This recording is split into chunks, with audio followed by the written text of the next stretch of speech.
saddexdan gabdhood ee idin muuqda iyo wiilka dhalinyarada ah waa dhalinyaradii aan dhawaan ka sameynay sheekada isla markaana hadal hayn badan ka abuurtay baraha bulshada waxa lagu murmay inay isqabaan ama inay sheekadu tahay mid aan waxba ka jirin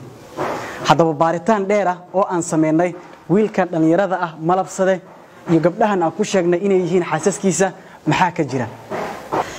gabadheeda ugu horeyso weyneed waa tana waxa la yiraahdaa Caasha Cilmi Faarax وحاسك وين ما شاء الله قبل داسكو حقتوا مروديدي لباد ممتاز محمود علمي الله وحاسك لباد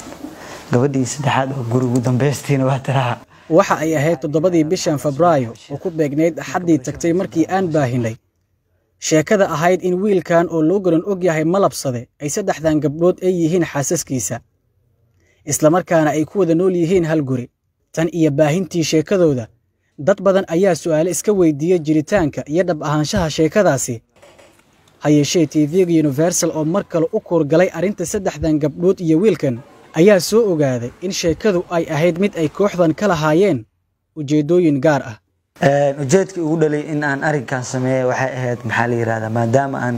aniga iyo gabdhaha aan asxaab isku dhow ama dad walaala oo xiriir fiican ka dhaxay aanay aan waxaan ku wada balan waxay tahay in aan waxa way aan bulshadii aan wax cusub loo hor imaano marka maadaama aan si fiican maskaxdeena tuujinay aan fikirno waxa noo soo baxay in aan arinkan ku dhaqaaqno si aan anagana waxa way hadal hees badan uga dhalato oo waxa way nugula mashquulo intaas ay naga heed laakiin waxa hadda aan sidii karna mistake koowaad aan gashan waxay tahay in aan TV-ga been aan u sheegno soo si aysan qorshihi nooga dhicisoobin oo san warkan ayagan ee dhan wareysiga ma qaadeen oo been u noqday aan wax walba matalada si xataa aan familkeen qaar kamid oo familkee qaar kamid aan ku dhaadeen soo wacan ilaa ninka waryaana wareysanayo waa nin yaqaan aniga yaqaan familkeega yaqaano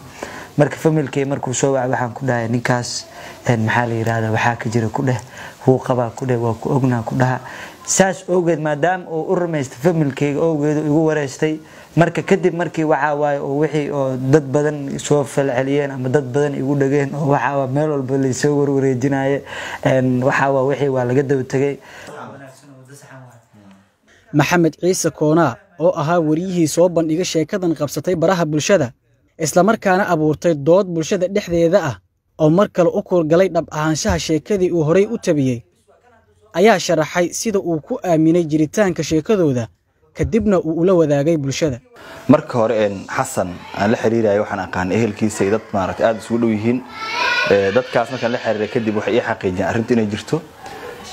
hada qof maaragtay qaangaar ah oo dhalinyaro ah oo muslim hadii wixii lagu dhaartana ma ogtahay wixii maaragtay inaad aaminto ku qasban tahay waayo qof ma dhigi karto waxaan waa been maadaama cadeynta ugu weyneed oo ahayd inuu waxaan gurigii ku keeno wixii jira ku tuso gabdhihii ayagoo maaragtay gurigooda joogo si dad maaragtay is yaqaan muddo isla noolaa kala u dhaqmaayo jikadii ku wada jiro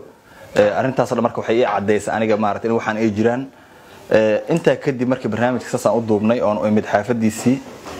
kadib waxaan maaragtay haddana maaragtay soo wacay dad badan arinta ka hadlaayo kadibna waxa yimid shaki arinta inaysan jirin ah guriga marka la ku soo laabanay si arinta maaragtay wax xaqiijino maadaama waxaan u sameeyay warbixinada ay tahay wax bulshada maaragtay faa'iido u leh ama isleenahay bulshada way ka gadmayaan markaan guriga nimid iyo meelii kale aan soo marnay waxa noo cadaatay in arintan ay ahayd arin maaragtay ay dhalinyarnimo ay geysay saadarteedna wax walba ay ku gaari karaan hadafkooda iyo wax ay rabeen ay u sameynayeen Sumayo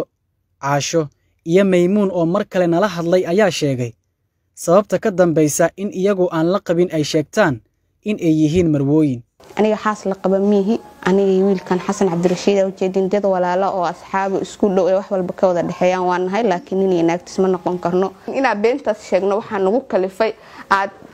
TV-ga noo imaado wareysi noogu yimid ma dhigi karna anaga waxa jileynay naga bax ileen ayaga ma og inaa wax jileynay xaqiiqo run ay u heestaan sidaas la ajligeeda u sameeyna aniga inaa xaqiiqo uga dhigno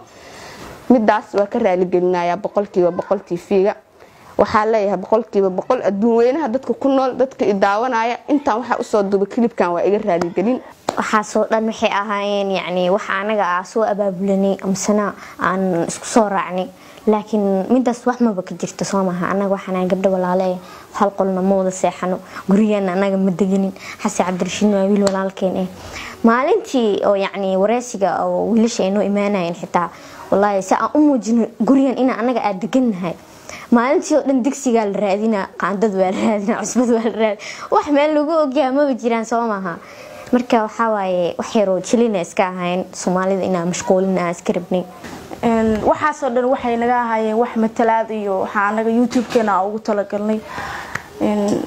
waxa anaga soo abaabulay qorshe markii hore anaga keensanay fikrad markii hore anaga keensanay in saddexaas matalno oo maaragtay la isla qabo waxa anaga gabdhaha walaalahay anaga fikrada keensanay oo YouTube-keena ugu talagalnay iyo Malabsade ayaa ii sheegay in riyooyinkiisa ay ka mid ahaayeen mar in uu noqdo saddexaas leh hayeeshee aysan wali u suuro galin laakiin uu qorsheynayo Maxamed Bulbul Universal TV Muqdisho